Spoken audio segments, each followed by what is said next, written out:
Okay, so you're obviously in the right room, post-exploitation operations with Cloud Sync. By show of hands, how many of you people out here are using or in your corporate network or know someone in a corporate network using Dropbox, Box.com, SkyDrive, Google Drive? Better yet, by show of hands, who doesn't know somebody who's using one of these in a corporate network? I'm not concerned with at home, right? I mean, well, I am concerned with at home, but that's not my primary concern. My primary concern is what's happening in your corporate network, right? So before we get started, who am I? Well, I'm Jake, right? I love this stuff. Security is awesome. I'm a chief scientist at CSR Group. We do a lot of defense industrial base and DoD style stuff, although we're branching out financial services and all kinds of other wonderful stuff. Incident response, forensics, pen testing, exploit dev, PhD candidate in computer science. If you have any botnet samples you want to share, or if you have a botnet problem in your corporate network, I'm looking for places to do research. Two-time winner of the DC3 Forensics Challenge, and I'm a SANS instructor and author for malware, cloud forensics, and offensive forensics. So if you don't know what offensive forensics is, come up and talk to me after the presentation. So the agenda, what are we going to look at? We're going to talk about the problem, right? So the problem is that we have these cloud backup and synchronization tools that I don't think, now I think some of Dropbox and Box.com's marketing guys would tell you that they intended for you to use these in a corporate network. But I think once we're done with this talk, I hope that you walk out and realize that there's a different threat landscape than what has primarily been briefed to you. Right? I view this a lot like the email, right? So email back in the 90s, the early 90s, right? We had email. Everybody was allowed to use email. We could send email in and out of the network freely, right? There was no protection. We didn't have any exfiltration with DLP. We didn't have any inbound filtering for malicious executable attachments, right? And then things changed. We got smarter security professionals. We started changing, the threat landscape changed, right? People continued to do some of the same stuff. Exfil via email. They kept doing, trying to send in, I certainly try when I'm doing a pen test, to send in malicious executables as attachments, right? But again, the threat landscape changed because we put defenses in place. There are no defenses for this today. And that's hopefully what we're going to do here today, is raise the awareness level so when you walk out of this room, you understand what the actual threat landscape is. We'll talk about the solution. Well, not the solution to your problems, but the solution to my problems as a penetration tester faced with a fairly complex situation. Look at some of the next steps. Then we'll talk about some insecure authentication via case studies. Talk a little bit about some post-exploitation activities. What do you do after you own the box, right? So you own the box, you find out there's some cloud sync. By the way, if I get buzzword bingo, somebody just yell bingo, right? We're talking about cloud, right? And so cloud sync, what do you do after you whack a box that has actual cloud sync software installed?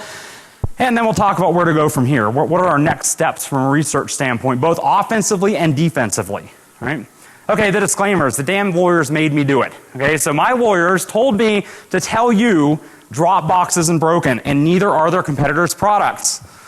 Now, when you walk out of here, if you happen to have formed that opinion, I will think nothing less of you. In fact, I will probably think more of you. But our lawyers have told me to tell you that Dropbox isn't broken and their competitors' products aren't either. We don't want you to stop using them because that will cost them a lot of money and they'll probably sue me, and that would be bad, right? You should carefully evaluate your own security posture before canceling any service, changing contracts, yada yada. I promise not to read the rest of these slides. However, these are the lawyer slides, and I want to make sure that I get all this out here in case somebody's got their eyes closed, not paying attention. And Dropsmack is not malware, capital N-O-T, not malware. It's designed to be operated only in authorized penetration testing scenarios, right? Okay, cool, on to the good stuff. I don't like lawyers anyway. Okay, so what's cloud sync, right? This implies more than just online backup. We're not talking about Mosey here. Files placed in special folders, right? Special folders, they get replicated to every configured machine. This can include smartphones. Woohoo, right? I'm already thinking about cross-platform attacks that can potentially be done here, right? Everybody remembers the Stuxnet USB style attack, right? Can anybody picture a scenario where now that we have our smartphones synchronizing files back to, right, we've got files that are being synchronized from a machine via Dropbox to a smartphone that then gets plugged in via USB? Couldn't this be the same type of removable media vector? Of course, that one's patched out, but who knows, right? So we have these all kinds of neat cross-platform attacks to include actually attacking the smartphones themselves, right? This is an active area of research for us. So we also have thoughts of maybe infecting files heading for cloud backup like a Mosey. By the way, not bad. I like Mosey too, right? Any products that I talk about here, we're all good, right? Okay, so but if we infect something heading to cloud backup, I love to hit backup servers, right? That's an awesome place to go find lots of good data. Maybe we can find great data the client just forgot about, right? Or maybe we can infect their backup so when they find us and they go wipe their machines and reinstall their software, woohoo, we're already there, right? That's all kinds of cool. That wouldn't give us any command and control though, and that makes me sad. Let's talk about things where you get bidirectional command and control. So before we hit that, let's talk about the history of insecurity. And I'm not picking on Dropbox. Dropbox is the only one that has a history of research, right? They're the only provider that have really any research associated. So Dropbox authentication was found to be horribly broken. Those are not my words, right? Those are somebody else's words, but they found it to be horribly broken. And by that they meant if you get onto a machine that has Dropbox installed, you go find the configuration file. It happens to be or used to be a SQLite database. Actually, it still is a SQLite database. It's just encrypted now. Okay, anyway, it's encrypted. We'll go with that for the time being. And so you could copy that onto another machine anywhere, and without ever having the user's credentials, all their files would automatically synchronize back to you. It was like magic, or free beer if you're in the beer business, right? So then a couple years ago, Dropbox said, hey, you know those passwords? We're going to do the not two-factor authentication, we're going to do the no-factor authentication. And so they had a period, a brief period. It's only somewhere in the neighborhood of 4 hours to 16 hours, depending on whether you believe security researchers or Dropbox, right? They may be a little bit biased, right? But cool. So for 4 hours, give or take, no passwords required. Just go at it. If you knew the user ID, which isn't the same as your email, Dropbox assigns you most of these cloud backup storage providers assign you a numerical ID. So if you knew the user ID, you could just go grab all their files. Upload files, download files, free reign. It was awesome. They fixed it. So then Dropbox got into the mobile business and they said, what the heck? We'll transfer all your files encrypted, but your file metadata, and we all know how damaging metadata can be, or not damaging depending on whether or not you believe NSA, right? So you've got file metadata now being shipped in the clear off the mobile app, right? So it turns out that other service providers, are they doing a better job? No, not really, right? Other service providers just aren't getting enough research cycles to make the headlines. That's really what it boils down to. We'll look at one today that probably will never make the headlines, but cool. So they've definitely made some mistakes. So foundational work. There was a paper that probably 3 or 4 people read, like most Usenix papers, called Dark Clouds on the Horizon. As a footnote, they talked about the idea of using cloud synchronization for covert data exfil. Then Frank McLean and Derek Newton, they researched the Dropbox database format and published a bunch of the details, and Dropbox said, that's not good, let's change those right away. Right? What does it sound like, by the way? This is security through obscurity. Right? This isn't security, by the way, just so we're clear, right? If the internals of your file format are suddenly published and you immediately rush to change them so that nobody can abuse them, that's security through obscurity.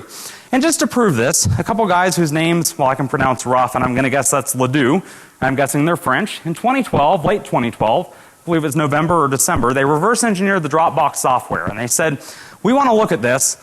And we want to basically look at how is that file encrypted, because we moved from plain text databases to encrypted SQLite databases. And Ruff and Ledoux looked at this, they reverse engineered it, and Dropbox said, whoa, can't have that out there. Let's change the way we're doing business, right? And by change the way they're doing business, it doesn't mean they actually changed the way things are implemented. They just changed the underlying file format, possibly only the encryption key, right? So why are we here? Well, basically this started all as a case study. We were working with a client. We find Dropbox everywhere we go. Dropbox, box.net, whatever. Doing a pen test, looking at the company, and basically they said, what's the worst that can happen?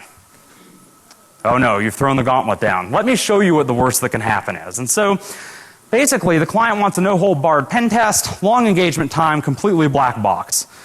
We start looking, we do all the regular stuff. If you didn't go to Dave Kennedy's social engineering toolkit talk earlier, right, that's the kind of techniques we're using, right? So set, you name it, going after the web portals, anything public facing, and no luck, right? In some cases we've actually got some things that are hitting us back, but again, no out-of-date publish or publicly facing servers.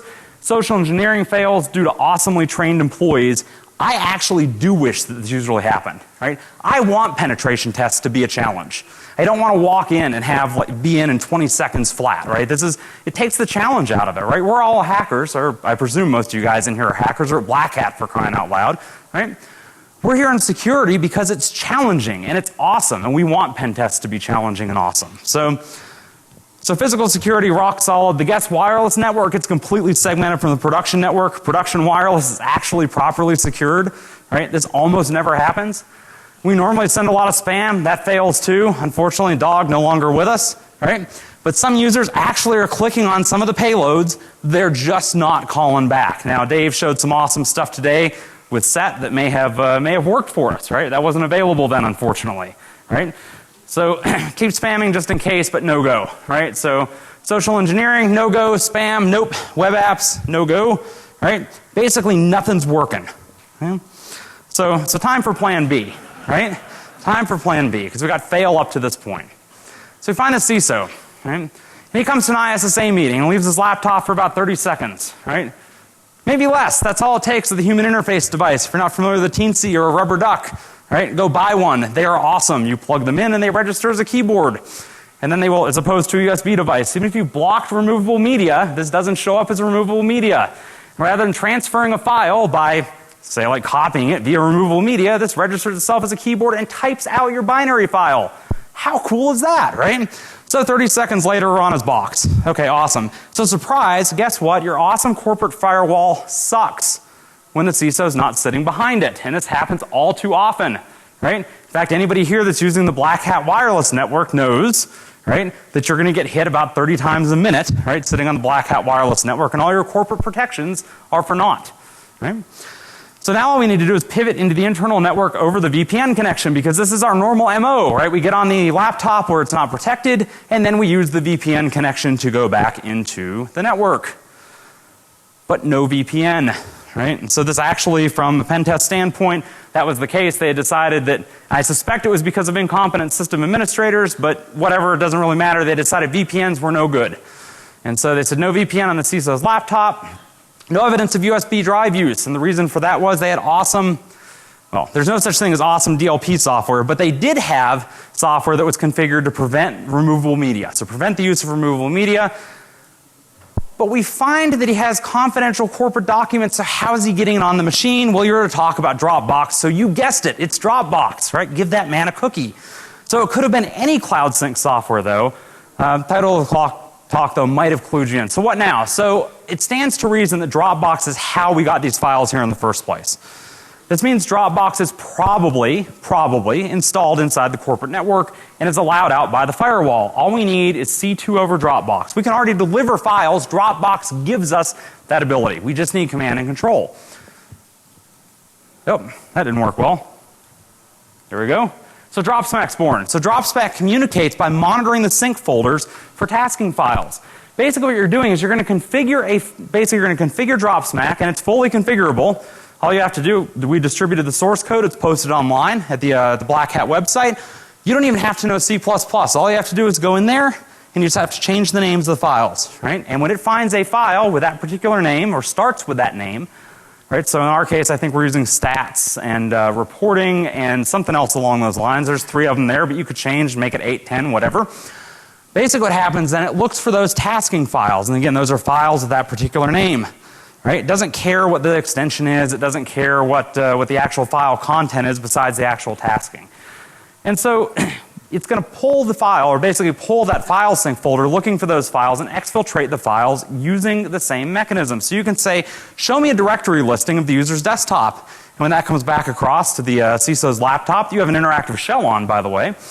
Then you can come back and say, okay, well now let me get those other files. And they don't have to be named a particular name. So let's say we find credit card numbers.xls on the CISO's laptop. And he would never have that though, right? Because that would be a clear PCI violation. But you don't want to get that shipped out like that, right? So you can rename it. You can pull credit card numbers.xls and name it something like don't look here.xls, right? Or benign file, right? And so again, fully integrated there. So what's cool is that many DLP applications, and actually I needed to update this because we've tested several and I have not found one yet that actually does. So change this to all DLP applications see files placed in a Dropbox folder as a local file copy.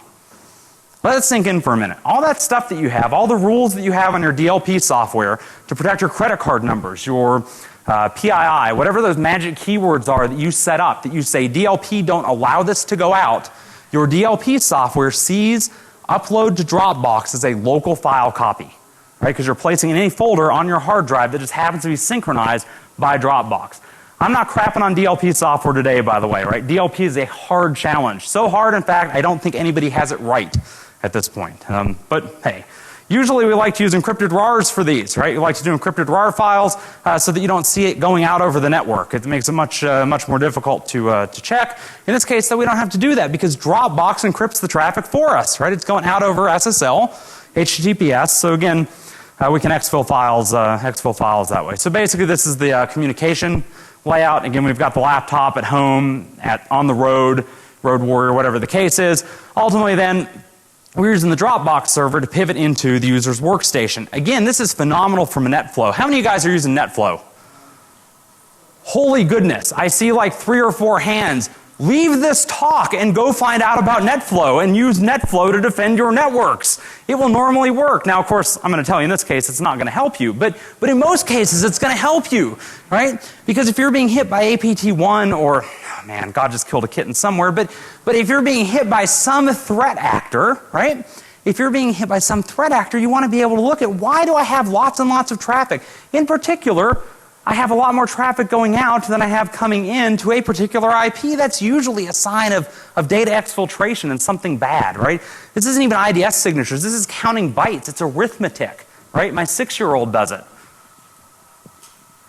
Okay, so again, use NetFlow. But the cool thing about Dropsmack is that NetFlow doesn't work. You've already authorized Dropbox, or either explicitly or by doing nothing, you've authorized Dropbox in your environment, right? And so the only communications you're going to see are the communications between the user's workstation and the Dropbox server, which again are allowed, they're encrypted, rock on, right? So what's the longevity of this? Well, it's slow and it's kludgy. It's not like having an interpreter shell, although we've played around a little bit with actually doing network redirection through this. It's slow and it's kludgy, but believe it or not, we can keep the TCP timeouts from happening. So I would prefer not to use it long term, however, right? If I have bidirectional, or once we have bidirectional C2, I can figure out how to get a more traditional C2 channel past the corporate firewall, right? This isn't a case where you've got some isolated machine sitting off net someplace, right? This thing is on the network. It is calling out to Dropbox, for crying out loud. Let's use that command and control to survey our environment and identify how to get out of there with a normal malware command and control, because again, slow and kludgy, right? If I had to use this as the only thing I could, what the heck, right? So we can do trace routes, we can watch legitimate traffic leave the network from the inside, and being able to observe the results from failures helps a lot, because otherwise what we've done here is we've turned black box testing where we're spamming and we're just not getting results into white box testing. We can actually observe to see what ports are allowed out and under what conditions. So what are the features? Well, we implement the following commands: put, get, delete, execute, sleep, move. We thought about adding a bunch more, but really this gets you everywhere you need to go. Everything else is just cake, right? So really, when it comes down to it, put, get, and execute really gets you everything you need. You can do a delete or a sleep or a move via the execute, but I'm lazy. That's the hallmark of every good programmer, and I got tired of doing commands to execute to delete or move a file there. So how do you deploy this? Well, you just want to use a file infector of your choice. I like Office macros. I think Office macros are awesome. By the way, you should totally block Office macros via Active Directory, right? They're a horrible idea, but Office macros work. And the user, right? The user will almost unconditionally click on the Office macros for the win here, right? Because don't forget, they think they created the file. So when they open the file back on their workstation, back at work, when they open up the file and it says, do you want to allow this? Of course I want to allow it. I wrote the file, right? So again, it's a good deal there. So we could get the victim to open it. Potentially we could wait, or we could employ social engineering. Let me give you my 2-second blurb on social engineering here. If you can't socially engineer the user to open the file, get out of the business, right? You know the file contents, right? You know something about the user. You've been on his laptop, right? We should be able to call or email or something the user here and get him to open it up for some reason, right? Ask for that critical piece of data that's in that file, right? Something, or ask him to add, again, So generally, providing that we don't have some crazy authentication problems, which we'll look at in a minute here, we need to maintain access to the original infection point. So that's going to be that laptop. We need to maintain access to that original point because we have to be able to task, basically task those files and pull those files back off the Dropbox service. Right? Now it turns out some of these guys employ web applications where we can upload and download files from. We don't yet know the user's password. Right? So we still have a problem with either we need to find some type of auth bypass, right? Which sounds like a great idea. That's a direction of research I'd definitely go in, right? Find some auth bypass, or we need to maintain access to the laptop. But let's be honest, that shouldn't be that hard, right? So what's new between Dropsmack that we presented at Europe and Dropsmack now? Well, it only operated against Dropbox because that's what the client asked us to look at. And amazingly, so Tech Republic picked this up. They ran an article, got, I don't know, 100,000 hits or some craziness. And we got a ton of comments, and it was absolutely mind-blowing, where people are like, I don't see this as a problem because I use Box. I use SkyDrive, so I'm good. I use Google. Have you read the article? This is file movement, right? This is, I mean, and you are installing file moving. Yes. So some victims use other synchronization services. Clearly we need a better mousetrap, right? So Dropsmack v2 is a better mousetrap. It hits Dropbox, Box, SkyDrive, Google Drive, SpiderOak, SugarSync, and then this guy down here, JustCloud, right? And so we'll talk a little bit more about him in a minute, but it doesn't really matter. So we've got 7 of these guys right now, and there's no reason that we couldn't add any more, and it's trivial to do. And the source code is publicly available. I encourage you to do it as well, right?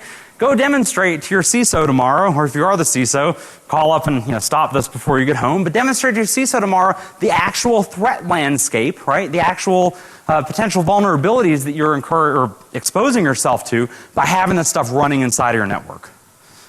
Okay, so enough about Dropsmack. If we get a couple minutes at the end, I'll actually throw some demos up, but it's really not that cool, right? There's not a lot to see because it's running in the background, right? Oh, by the way, before I move on, I did forget about this.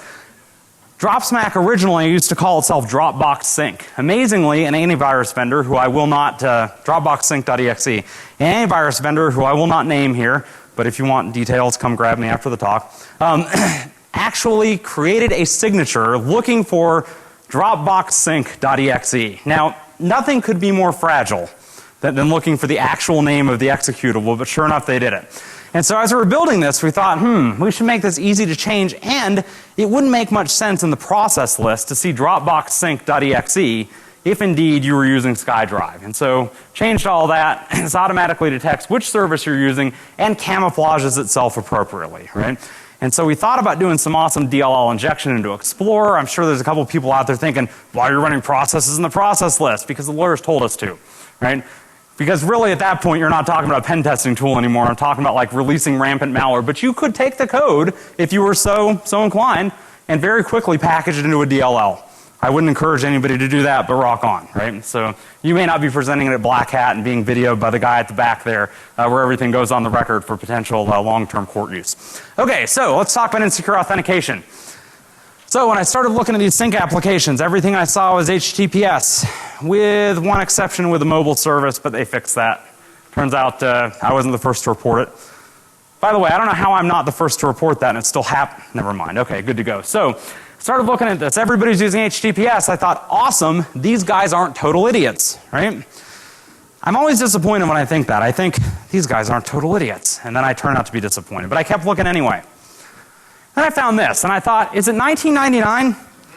Right? What happened precisely? So not only is this a checkbox, but this is actually the default. And for those of you in the back whose eyes may be strained, HTTP is the default for authentication. Please authenticate over HTTP and not HTTPS. I have no idea what the rationale behind this is. No idea, right? So this is just fail, right? So they actually go through and they talk about how, don't worry, we send all of your files using HTTPS so you're perfectly secure. Who cares whether you use HTTPS if you authenticate using HTTP, right?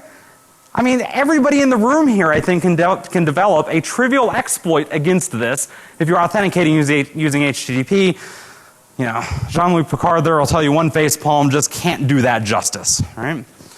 This is cool. If you hate your coworkers or your ex, you can refer them to the service and get free storage, right?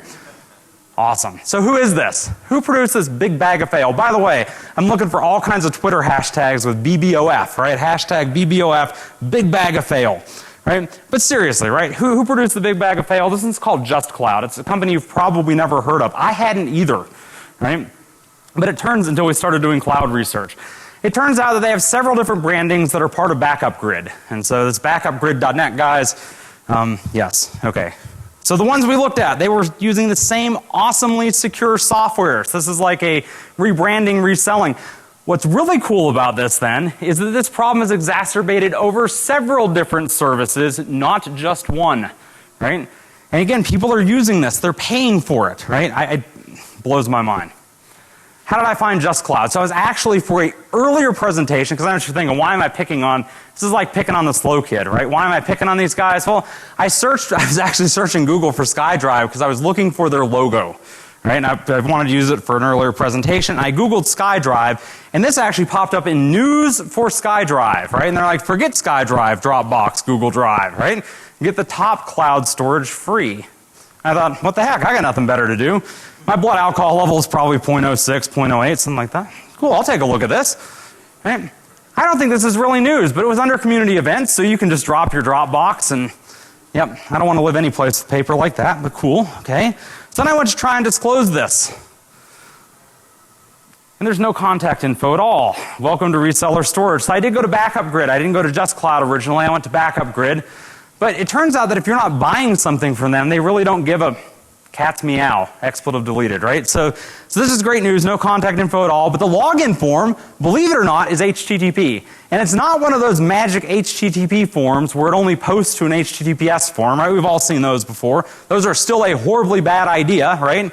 Horribly bad idea. No, this one just posts to an HTTP form. So before we're done with the presentation here, I will definitely go ahead and click on that. Somebody will own my newly minted Just Cloud account, right? And we can see what's there by the end of the day. So, cool, let me log in. Okay, wait, I can just, so I never registered with Backup Grid, but that's cool, don't worry. I registered with Just Cloud and I can just go log in there. Right? And so it turns out if you have a service using one of these resellers, you have service using all of these resellers.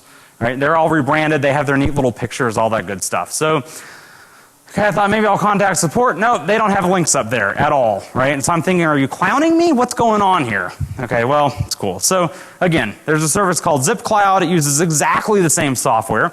And so I started doing a little bit of searching for these guys, and it turns out that they're #1 from an SEO standpoint is the top 10 best, it's a big mouthful there, but the top 10 best onlinebackup.com, which is my go-to source for all advice on cloud services, right? I mean, and it should be your, no wait, don't, that's on video. I don't want you to go there as your #1 source for, right? So I'm looking, what kind of clowns are, so you go look here, and it turns out that Just Cloud is #1, Zip Cloud, I have a strong feeling that mypcbackup.com, also trending upwards, in the #3 spot there, is probably also using backupgrid.net. I just ran out of time to look at really poorly written software, right?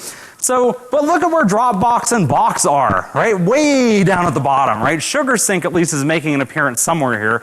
SugarSync, for those who don't know, is actually a legitimate service, right? It's on par probably with Box and Dropbox. It's just targeted more towards the corporate environment. Woohoo! Awesome. Cloud synchronization targeted at the corporate environment. Yeah, we should look at that too, right? Okay, so I thought, are we done with Just Cloud? No. Okay, so Just Cloud has some awesome, this wasn't like a one-time thing. It wasn't like they thought, or technically it's backup, it's probably backupgrid.net, right? Their reseller, their backend. They thought, hey, why screw it up once when we can screw it up lots of times, right? And so if you're sitting on an email server, and by the way, if you're a pen tester and you're not sitting on an email server, shame on you, right? But if you're sitting on the mail server and you've seen email from Just Cloud, it just might be your lucky day. Actually, scratch might, it is your lucky day. Okay, so then they send you these email links, and the first thing I'm expecting from software written that's this cool is they're going to send you in plain text your password, right, as opposed to like a password reset link. They don't. That's awesome, right? They actually have a chosen by you, right, but they don't send you the password. Anything else stand out though? Well, these clowns like HTTP a lot, right? And I'm thinking, well, okay, but they're not that stupid. At least the link is only used to verify the email address I registered with. Whew, okay, we're safe, right? Then I found out, no, free beer, right? This is totally free beer. The link never expires. So sitting in your email server, something that you long ago forgot about. Right? And by the way, these guys are trying to target corporate services as well. They have corporate service plans. Right? Sitting in stuff you long since forgot about in an email is a link that will log you in directly to to your account at justcloud.com, where all of your files can be pilfered and downloaded. Mind you, at this point, none of that bandwidth, right? All that NetFlow stuff we talked about earlier, where there's more data going out than's coming in, we're pulling this from justcloud.com servers. The really cool part is you'll get the bandwidth bill for it, right? While we've pilfered all your files, and you won't see it on your NetFlow monitoring. That truly is free beer. Right? It doesn't get much better than that. So the login link never expires. It's a multiple use auth token. So I'm speechless, right? So literally had to grow extra arms, right? So okay. So we're picking out a little bit here, and so we continue to look at other applications, and we're looking to see possible exploitation avenues that they might provide. By the way, I want to clarify, and this may be because I just ran out of time. It's possible it's because I just ran out of time. Nobody else we looked at was this bad, even close to this bad, right? So, but do some of the core services have some potential problems? And the answer to that would be yes. Okay, so let's talk about generally, what do you want to do post-exploitation? When you find that you're running some of the cloud synchronization services, obviously, you want to go try and pull for files directly from the cloud. I know how effective that whole NetFlow thing is I was talking about, right? With that whole asymmetric pattern of life there. I don't want to pull your confidential files directly from your workstation when you have uploaded them to the cloud for me, and I can pull them there using your account. That's a much better idea. We should do that. We could upload infected files to the cloud. This could be a long-term persistence mechanism, right? Again, picture the case where you have wiped the drive, you scanned all your files, and then you reinstall Dropbox or name service here, and it downloads all of your files. You go open up your exploited again, right? This sounds like a long-term win to me, right? In particular, again, we're uploading files, we're modifying a file that the user had already created. I'm just going to go put exploit.pdf there. Let's grab an Office doc, right? Something that the user's created, the user thinks they've created, modify that and push that back up to the cloud for them. I always find it interesting to see where else the user is connecting from. In 2 different pen test scenarios that we've done, we have found those, I don't want to call them, I guess it depends on what space you're in, right? The credit card processors call it red side and black side, and I'm sure DoD calls it, classified and unclassified. But we found networks, research and development networks that we didn't know existed previously, right? By going up to the cloud and looking for other connected devices and saying, what is that computer that is connecting to Dropbox? I don't know, let's go have a look, right? And so all it takes is that user opening the document, and again, we know if Dropbox is synchronizing, great. How about evil? And obviously this isn't something you do as a pen tester. I certainly don't advocate that you do this, but it turns out that once you have command and control on that box, you're able to log in and you can cancel the account. It doesn't ask you for their password. You're already logged in. You're them as far as they're concerned. And so we've tested this on several different services. The ability, once you own that laptop, once you own that initial piece running cloud sync services, where you can just delete the account and all of the user's files with it. That's awesome, right? I mean, from a destruction standpoint, it's scary, right? Scary or awesome. I don't want to make it sound like it's something I want you to go do, but it sounds like we should probably put more checks and balances in here. Sometimes files have been deleted from the host, but we can go back into logs that for whatever reason some of these guys never delete. Some of these guys never delete, they just bloat your profile. And we can go find information about files previously sent to the cloud that may not exist locally. And this is SkyDrive. So SkyDrive here, I know this is difficult to see in the back, but it shows red shot, right? So it shows that I did some uploading of a particular text file. We know the size of the text file. We don't know the contents yet. But if we know anything about SkyDrive, we know that that's, even if it's been deleted locally, providing I have the right tier of account, it's still sitting in SkyDrive. Even though it won't be synchronized back down, I can go into my deleted files, my recycle bin, if you will, in the cloud, and go pull this file back out. Right? This is awesome, by the way, from an e-discovery standpoint. For any of you guys who deal with any type of compliance, right? This should scare you because many of these services do revision control, and there are revisions of files that you would probably wish in a litigation were not stored anywhere, especially not out in the cloud. Right? We can grab databases. So most of the time what we have are SQLite databases. So we can actually go in and locate databases stored on the client, and these usually tend to be better because in this case we're looking at just cloud, but box.net or box.com does this as well. And so what you're able to see here is not only the file and the folder where it was at, but also a hash, and that turns out to be an MD5 hash of the file. So now we're going a step further than just having a file name. We can actually prove a particular file was located on a box at a particular time. So granted, it's a little more forensic-y than pen testing, but it does help to get a historical idea of what was on the user's machine and when it was there. And it turns out that there are databases that will save this even after those files have been deleted locally. Why? I'm thinking programmer laziness, right? But again, we can use that kind of stuff to our advantage.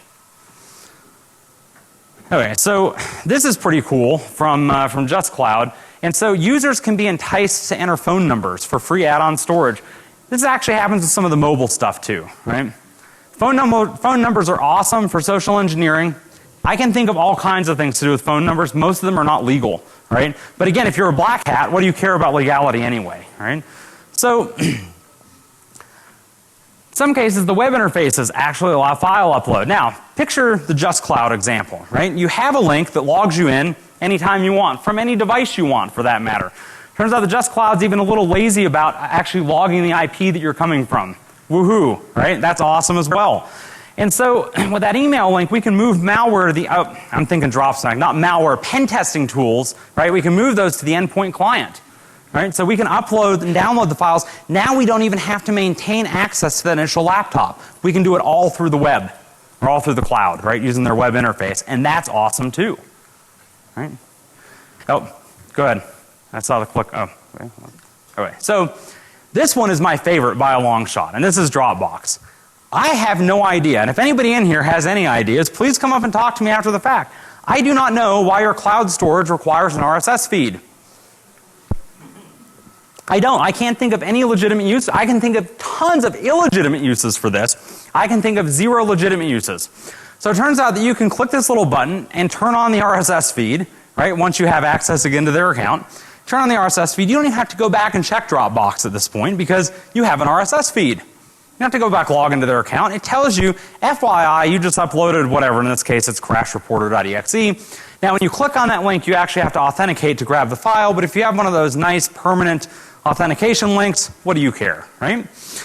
Okay, so we kept looking, and we looked at Spider Oak. How many people in here have actually heard of Spider Oak before? These guys were my favorite. Right? So I liked these guys a lot. For those who don't know, Spider Oak is kind of a little bit different.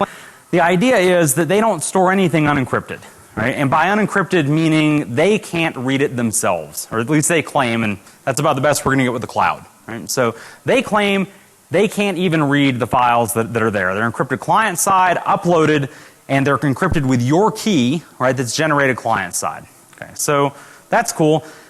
This is kind of like Boxcryptor. If anybody's heard of Boxcryptor before, that was another big critique I got after BlackHat Europe is this would totally fail with Boxcryptor. And we've tested it and it totally doesn't fail with Boxcryptor. So if you're worried about that, don't worry. Most people set Boxcryptor to stun, which basically means Boxcryptor, by the way, as an add-on for these services. They allow you to encrypt your files locally so that Dropbox then can't read them, right? So you have your key. But the reality is most people don't individually encrypt and decrypt files because, let's be honest, right? That's a pain. I mean, it's from a usability standpoint, it kind of goes out the window. So what they do is they set up Boxcryptor, and anytime they see files that get dropped into the directory, they encrypt them and send them up. When the user wants to use them, they decrypt them and pulls them out. So again, if you've got it set to auto encrypt and auto decrypt, rock on, right? Okay, so we do the prevent, Spider Oak will prevent an upload or download of the file from the web interface. There's no reason you'd be able to pull it from the web interface. Spider Oak couldn't provide it to you anyway. They don't have the keys, right? They claim not to have the keys at least, and I believe it. So we're looking through Spider Oak a little bit though. We found out that it allows local network backup. And this was kind of interesting. So basically the idea here is that you can configure a server locally that you would like to back up files to. And so sounds weird, but they're the encrypted portions of the files. And so what I did is I went and did a little bit of web searching and found out a little bit of web research and found out a lot of people actually do this. Awesome.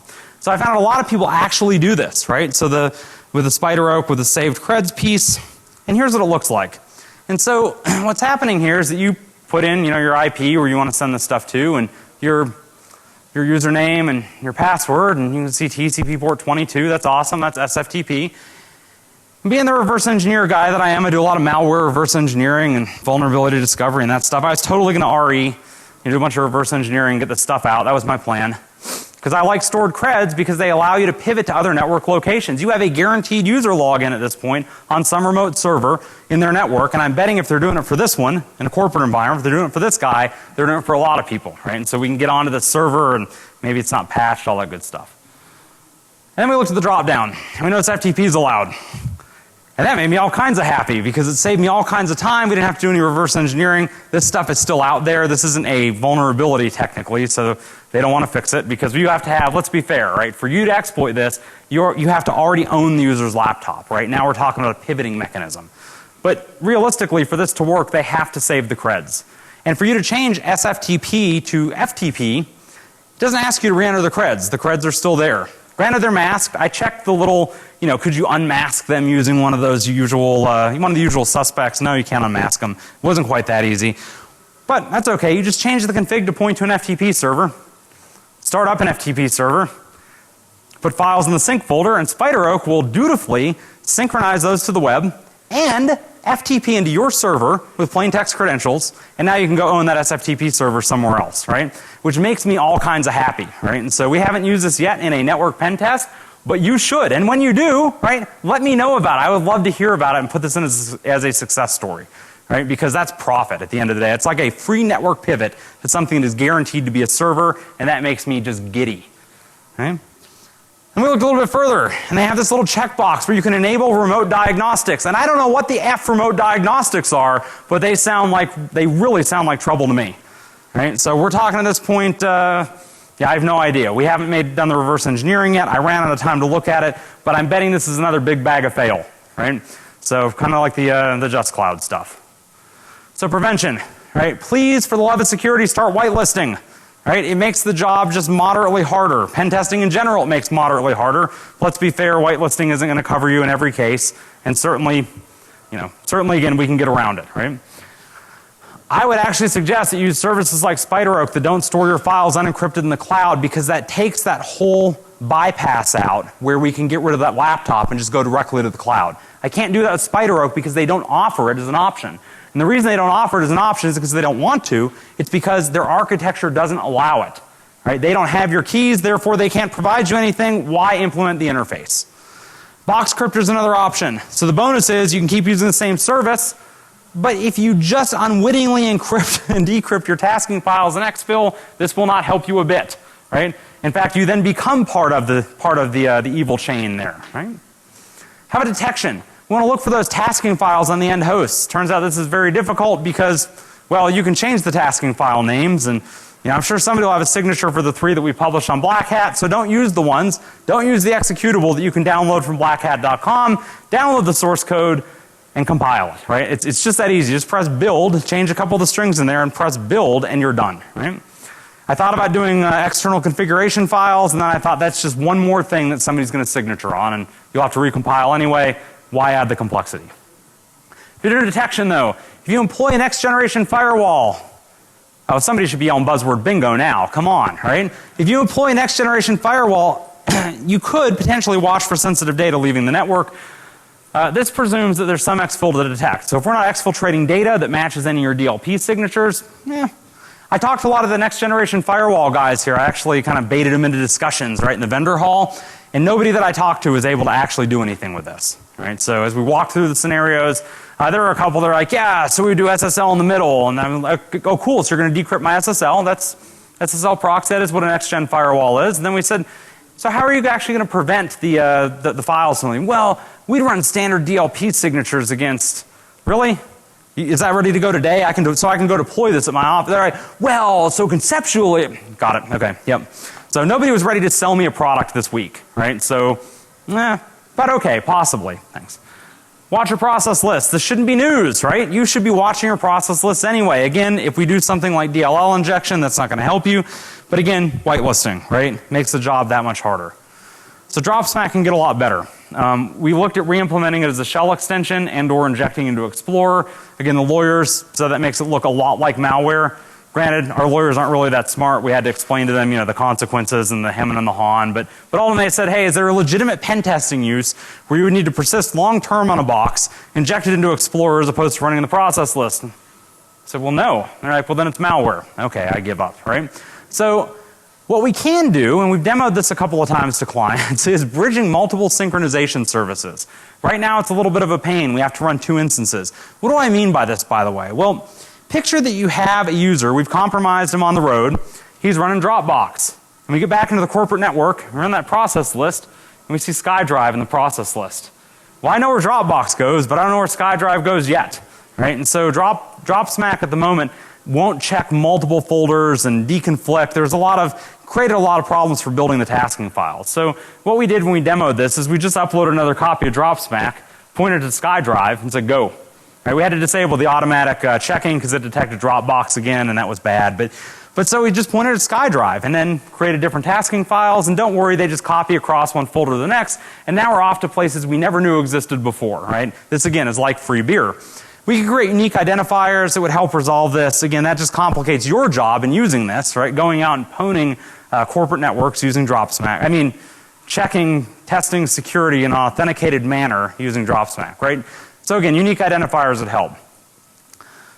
So there are client-side pop-ups, and this still needs to be addressed. I do a lot of malware reverse engineering.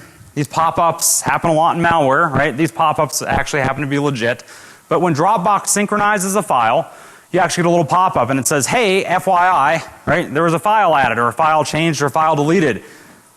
Most users probably don't care, but you know, we might want to get rid of those. So the idea that we had running, and we implemented it for Dropbox, and they changed something, probably not because of us, but we changed something, and it's just a lot of work to keep up with. It's to get the window ID. A lot of malware does this for security products. So when the bubble pops up, it immediately clicks the bubble before you can see it. Right? So it's monitoring it, it hooks that window creation process.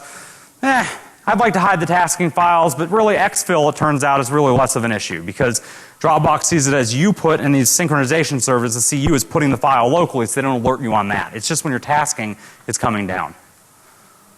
So before I break here and take questions and or we go enjoy the vendor hall or whatever the case is, talk a little bit about cloud synchronization vulnerabilities.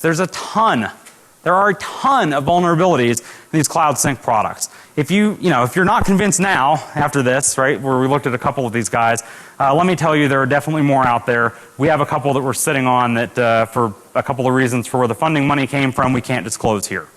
Okay, but there are a ton of vulns in cloud sync providers. Mobile versions seem to be much more buggy than the desktop versions. I didn't think that was possible, but it turns out the mobile guys really are.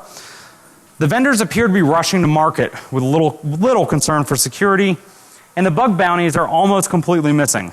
Dropbox is cool. They have a bug bounty, as it were. They'll give you a certificate, right? So basically you go troubleshoot their code, you find a vulnerability in their code where their stuff's broken, and they give you a certificate? Really? Are you clowning me? Right? Okay, yeah, woohoo! Right, okay, so, and I'm not saying, right, again, lawyers said we can't disclose because of where the funding came from here. I'm not saying these guys have an O-Day. But I can't make this crap up. Basically, their responsible disclosure guidelines, I pulled this morning just in case this had changed. Their responsible disclosure guidelines basically say something along the lines of to encourage responsible disclosure, Box will not initiate any legal action, thanks, against security researchers as long as they adhere to the following guidelines. Basically, it's, hey, tell us all the stuff. Wait as long as we tell you to, right? And don't disclose anything without us telling you, or without us telling you we're ready, and we won't sue you. So basically their plan is, promise not to sue me if I don't embarrass you. Yeah, let me know how that one works out for you, right? So long term, this is a really bad idea. I'm sure now Box will never hire me. That's honestly, yeah, I'm willing to run with that. Okay, so, yep, so demos. So we had a, yeah. So I'm almost out of time. I think, I guess I've got, yeah, so 5 minutes for the questions. I want to pump into a couple of demos here. Please bear with me though. We had an awesome crash last night. I'm sure somebody whacked a box there, but that's cool. So I had an awesome crash last night, but we'll work through a couple of demos. Like I said, not horribly exciting, except for popping into the auth piece. So I want to do a couple of credits though before I do this. My wife puts up with a really, really crappy travel schedule. If you see me at DEF CON with a redhead, come give her an unsolicited hug, right? So thank her for her patience, and then Doug Ford, the owner of CSR Group, for making it such an awesome organization to work for. Okay? So, and complete your speaker feedback surveys. So before, because BlackHat wants you to remember that, complete those surveys, meaning go badge in over there at the obelisk. Okay, so what I have here is I've got, I've got this guy. Let's see if we can work on this here. I just registered a new email address this morning. I'm sure I'm violating some terms of service, but I feel comfortable that the CFAA, it doesn't actually apply for term of service abuse here. Or I wouldn't do it on video. So let's see, Just Cloud. Awesome. So here's the thing. I'll go ahead and blow it up so everybody can get a picture of it. Go own this, right? I'll tweet it out here in a minute, but go own this and upload some files, and we'll see at the end of the day. I'll write a blog post on it or something. We'll see how many awesome files end up in Dan's Just Cloud control panel. And so again, this seems like this just seems crazy. But you click this, and providing I'm still connected to the wireless network and somebody hasn't blown me off, you can see here that I can protect all my files today. That's awesome. But we're logged into the control panel. This should never happen, right? And again, this is still going today. So if you find this in your network and you see anything going to backupgrid.net, right? Run, do not walk, right, to your nearest security. Black hole that stuff, right? This has no business on your network. Backupgrid.net, right? They're the jokers using HTTP authentication. Now, you're at an HTTPS site, right? But again, this is not a one-time link, right? We can copy this. We can open up Internet Explorer where we've never logged in, right? And go to justcloud.com. Tell you I don't use Internet Explorer much. Right, asks me, do I want to register? I want to log in. There's no evidence at this point it has any stored creds. Just paste that in. Waiting for the wireless network. Got it. Cool. Somebody's hacking me right now because I'm in HTTP, right? And they should be. They should be hacking me for using HTTP and authing here. And sure enough, here we go. We're back into this is horrible, right? This should not be happening, right? So several things, again, that we can do. We can ultimately use, let's see. Where's our, so essentially we can do the view the sync folder, and then it'll ultimately let you upload files to your sync folder, right? So right here it says, do you want to add files? Sure. Let's select files, and we'll just upload them up there, right? So again, this creates a condition where once you whack the user's laptop, you don't even have to have ever been on the user's laptop. In this case, these jokers, all you have to do is have ever been on their email server, right? Or sitting as a man in the middle where they were getting their email, right? Or even better yet, sitting as a man in the middle someplace just upstream from backupgrid.net. That would be an awesome place to be, right? I'm putting my BlackHat on there for a minute, but yeah. So essentially, though, this is the kind of stuff again that still exists today, right? It's out there. This is inexcusable. And again, these guys in the synchronization app are authenticating using HTTP. So they authenticate back to their service using HTTP. Like I said, I'm going to go here and try to run a demo, but understand that, before I do that, let me show you the, so if you want to change this, essentially this is the way, as I'm telling you guys to go use this in your pen tests, I'm willing to bet that somebody, although these are hard to signature against, but basically what happens here is that we're looking for files that begin with, in the default build that's out on blackhat.com, you're looking for files that begin with stats, figures, and results. These seem fairly innocuous for normal business users, right? I figure they have lots of files that look like that. In fact, I checked. Many of them do have lots of files that look like that, right? But so again, if you want to change this, just change any of those and you can name them anything you want. Those are the names of the files that are going to be looked for your tasking information. Now, if the user happens to create a file that legitimately is stats12.xls, fear not, nothing blows up on their machine. It just keeps chugging right along. When it doesn't find any tasking, it just keeps going right on, right? You don't have to name your files anything in particular. By the way, when they try and open up yours that clearly is not an Excel file but has an Excel extension, Excel doesn't care either. It just says, looks corrupted, right? And the user curses a little bit. Turns out the tasking file isn't there long anyway because we self-delete it, right? So it goes away almost immediately, which is, again, I think fairly awesome.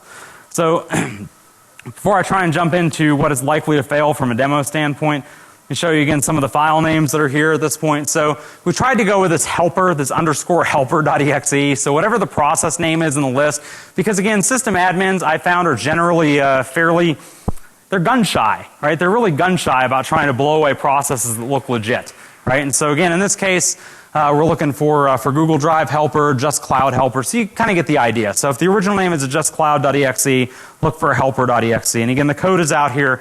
It's there for you to use, but don't signature on the file name for the love of goodness, because again, anybody can trivially change this without knowing anything about programming, right? So let's see. And again, my wireless network is trash. Yeah. So it looks like we're not consuming the tasking file right now. I had a failure, like I said, at lunch, literally. I had a failure last night, did a little bit of rebuilding, and then had another failure at lunch. It turns out the Dropbox is running, but it doesn't see the file. So we see our Dropbox sync. That's a slightly different build, but it's not picking up the file. I apologize for the demo failure, but what I will do is open up stats1.txt, and again, this can be stats1.anything. And basically here, I was going to launch calc. It's literally as simple as that, right? So again, we can name it anything. We can actually put garbage in front of it, right? Garbage in front of this. It'll search for at the beginning of a line, right? Because we're breaking on new line characters, and it'll search for basically the exec command or any of the other commands that are detailed in the white paper that's out of BlackHat, BlackHat.com. The other thing I'll point out is that we've had several successes here with actually putting an OLE header at the beginning of the file, which is really awesome, because now if you run the Linux file command against it, it says that it's legitimately a Word document or legitimately an Excel document. And so meanwhile, though, we're still able to pick up tasks. Now, of course, Excel won't open it because it's corrupted, but hey. So again, if you want to maintain a little bit of stealth, that certainly is one way to do it. So with that, considering that my software blew up, like I said, just shortly before we came in here, I'll go ahead and open the floor to any questions. No questions, really? So either this is a horrible talk or, okay. Well, hey, I really appreciate your time. I know your time is valuable. Thanks.